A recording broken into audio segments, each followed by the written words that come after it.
సరే అన్న నంబర్ నాకు నా కోసం మంచి పాట పాడచ్చు. ఏం పాట పాడాలి? ఏదో ఒక పాట పాడు. నీ పూల జడలేనా నాసు నాసు నా సోకుల ఎడలేనా నీ పూ. ఎట్లున్నది పాట?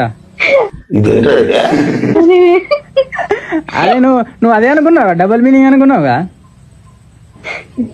మళ్ళీ పాడు, దానికి అర్థం ఏంటో చెప్తాను. నీ పూ అంటే నీ పూ కనుకున్నావు నువ్వు ఒక పాట పాడు, నేను ఒక పాట పాడతా. ఇప్పుడు నా పాట అయిపోయింది, నువ్వు పాడు.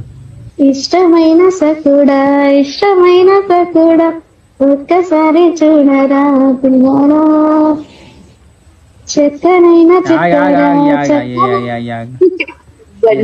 తర్వాత వాడేవావు. నేను మంచి ఇప్పుడు ఇష్టమైన సకుడా అని చెప్పి నారు ఇప్పుడు 150 రూపాయలు దింగదాం చూస్తాను, నారు పైసలు వెళ్ళివావు. తర్వాత వాడేవావు. నేను పాడాలి ఇంకో పాట. కాస్త నిన్ను తాకుతున్న చోట సోకిమంట రేగుతున్న చోట నా మొట్టలు ఇస్తుంటే నరాలే జవ్వు జివ్వు అక్క.